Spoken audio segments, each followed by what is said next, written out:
우리 지역의 뉴스 속 뉴스를 전해드리는 뉴스인 뉴스 인터넷 신문입니다. D2뉴스24의 류호진 대표 전화 연결합니다. 안녕하세요. 네, 안녕하세요. 지난해 충남 태안 마도해역에서 발견된 고선박의 궁금증이 하나하나 지금 밝혀지고 있는데요. 배 용도가 확인됐다고요? 네, 그렇습니다. 이 국립해양문화재연구소가 지난 4월부터 정밀 발굴 조사를 해왔는데요. 조선시대 관청 명칭이 적힌 목간이 지금 발견됐고요.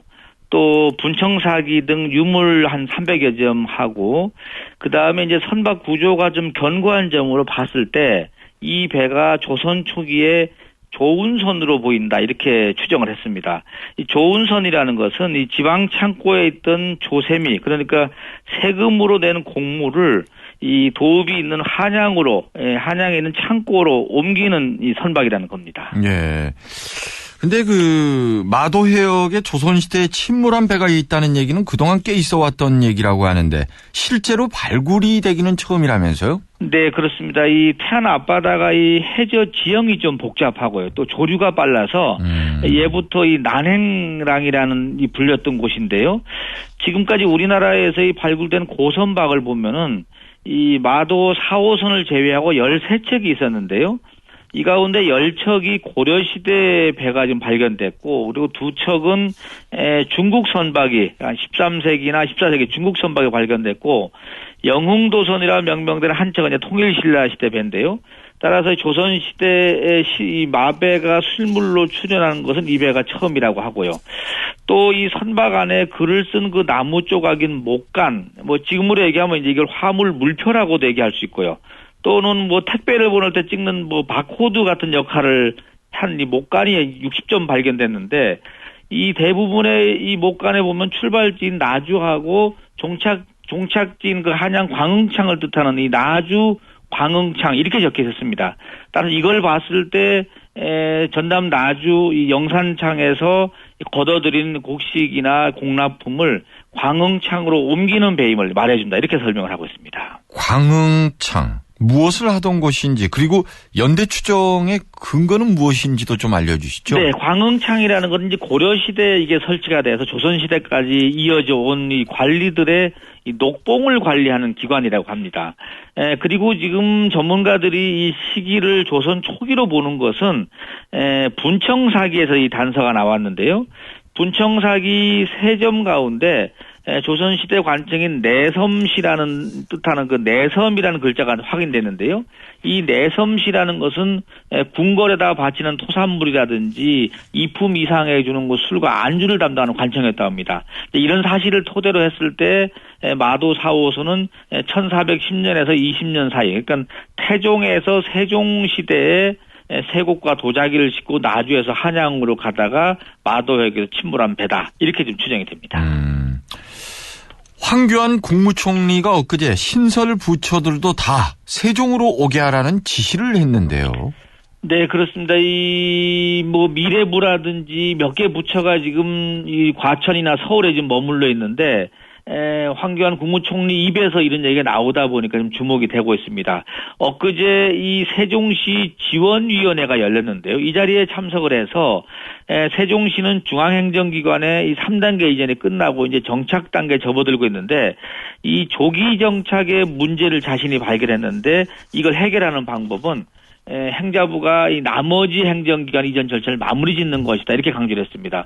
그러면서 행자부에다가 남아있는 행정기관의 이전 절차를 마무리해달라, 이렇게 지시를 했습니다. 이런 내용은 그동안 지역에서 지속적으로 요구를 했던 것인데요.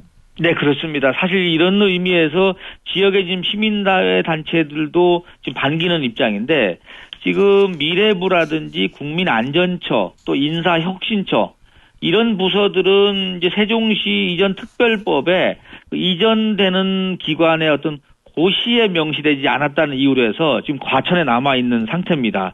국무총리가 이제 이것을 명쾌하게 지시를 함에 따라서 이제 행정자치부가 미래부하고 국민안전처 또 인사혁신처 이런 부처의 이전 고시를 어떻게 이행할지, 이 부분은 조금 더 관심을 둬야 될 것 같습니다. 국무총리까지 나서서 직접 언급을 했는데 이제 총리의 영이 서는지 안 서는지는 조금 지켜보면 알 수가 있겠네요. 네, 그렇습니다. 사실 행자부가 그동안에 이전 고시를 차일피일 사실 미뤄왔는데 이번에 지금 총리가 얘기하다 보니까는 뭐 더 이상 미룰 수는 없을 것 같고요. 다만 일각에서는 이제 이완구 전 총리 때 부처 이전을 언급을 하면서 국민안전처하고 인사혁신처 중에 한 곳이 우선적으로 이전 절차를 밟지 않겠느냐 이렇게 지금 관측이 나오고 있습니다. 네. 관공서에 볼일 보러 가면 주차하기가 너무 힘들다라는 이런 얘기들 어제 오늘의 일이 아닌데 이걸 대전 서구청이 풀어냈다고요? 네, 그렇습니다. 서구청이 어제 인근에 있는 대형마트하고 지금 MOU를 하나 체결했습니다. 그래서 주차장 이용 협약을 체결했는데, 그래서 이 마트에다가는 이제 다음 달 1일부터, 이 5층에 고객 주차장이 좀 비어 있는데 거기 한 100개 면을 무료로 서구한테 개방을 하기로 했습니다. 그러면은 서구청은 여기에다가 직원 차량들하고 관용 차량을 주차하도록 이제 할 예정인데요. 이렇게 한 100여 대의 직원 차량과 관용 차량을 서구청에서 빼게 되면은 결국은 그 공간이 민원인들이 좀 편리하게 이용하지 않겠느냐. 이렇게 지금 예상을 하는 것 같습니다. 그러니까 서구청 직원들의 차를 이 대형마트 5층 주차장으로 옮겨라. 네, 그렇게 낮에는 옮기도록 공간을 비워주겠다 이렇게 되는 것 같습니다. 아무래도 그 마트에 차 세워두면 뭐 장보는 분도 있을 테니까 마트 측도 크게 싫어하지는 않을 것 같은데요. 그렇습니다. 사실 뭐 지금 말씀대로 이 차를 가져가기 위해서는 또 그곳을 지나가다 보니까는 장도 좀 볼 것 같고요. 그리고 또 구청 직원들, 구청대로 직원들이나 관용차 공간을 확보했다는 점에서 좋고, 민원인 차량이 또 들어설 공간이 넓어지니까 민원인들은 좋고, 사실 요즘 주차 한 개면을 만드는데 비용이 한 5천만 원 든다고 하니까 100개면을 확보했다고 하면은 50억 정도는 예산 절감했다. 뭐 이렇게 계산도 나오고 있습니다. 예. 오늘 소식 잘 들었습니다. 네, 감사합니다. D2뉴스 24의 류호진 대표였습니다. 네, 플러스 뉴스 시간입니다. 이 KEB 하나은행 통합은행장의 첫 통합은행장의 함영주 이 충청 본부장이 지금 발탁이 돼서 올라갈 것 같은데요. 올라가게 되는데 어제 89번째 대전 명예시민으로 선정을 해서 상패를 줬다고 합니다. 네, 서울 가더라도 대전 잊지 말고 좀 잘 좀 도와달라 이런 얘기죠. 예.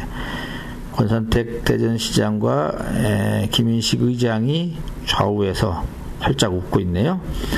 송석두 충남도 행정부지사가 내년 총선에 출마 안 한다 이렇게 기자들한테 다시 한번 강조를 했네요. 예, 이분은 대덕구가 고향인 걸로 제가 알고 있고 그래서 대덕구 좀 꿈쩍꿈쩍했던 것 같은데 결국 전혀 뭐 정치적으로 좀 안 간다 이렇게 얘기하는 것 같네요. 충남대 출신이죠. 충남대 언론정보학과 출신의 김일중 SBS 아나운서가 회사에다 사직서를 냈다고 합니다. 네, 뭔가 이제 풀이를 선언하는 것 같은데. 그리고 지금 새누리당이 이 대전시장 재선거 가능성에 무게를 두고 있다. 이런 뉴스도 오늘 아침에 보도가 됐습니다. 어제 이 새누리당 이 전국 시도당 위원장들 무슨 연찬회 같은 게 있었는데요. 그 자리에서 거의 공식적으로 나왔다. 이렇게 좀 보도가 됐네요. 네, 그리고 하나 더 하면 내년 정부 예산이 388조나 389조 정도로 짜여질 것 같다고 합니다. 올해보다는 3.5%가 늘어난 규모인데요. 여권에서는 한 390조 후반대를 좀 요구를 해서 조율 중이라고 합니다. 재미있는 기사가 하나 있네요. 로봇 때문에 책상 빼기 싫으면 이 직업을 피하라. 무슨 얘기입니까? 그러니까 로봇으로 대체될 가능성이 높은 직업이라는 얘기죠. 1위가 텔레마케터입니다. 대전에 이 텔레마케터가 많거든요. 꽤 많은데, 큰일 나네. 한 17,000명 정도 되는 걸로 제가 알고 있는데, 1위가 텔레마케터, 2위가 세무대리인, 3위가 시계 조립공, 그리고 4위가 금융회사의 대출 담당, 5위가 은행 금전 출납 직원. 은행원들이 앞으로 어렵게 될 것 같다 이런 얘기입니다. 이제 사람 손 안 가도 된다는 얘기죠. 그러면은 로봇이 대체하기 아주 어려운 직업, 이 베스트 5 상위 5종 보니까요. 전문 세러피스트, 그러니까 치료사라고 합니다. 세러피스트. 그리고 정신건강 담당 사회복지사, 뭐 정신과 의사라든지 이런 분인 것 같아요. 정신건강 담당 사회복지사. 이거 다 사람과 사람 사이에 눈을 보면서 얘기해야 되다 보니까 이런 일이 벌어지네요.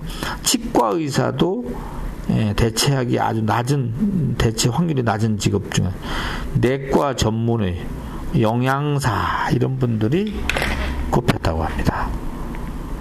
국회의원 절반이 김영란법 위헌성에 공감을 하고 있다라는 이 한국경제 기사도 일로 와 있습니다. 이상 플러스 뉴스 마치겠습니다.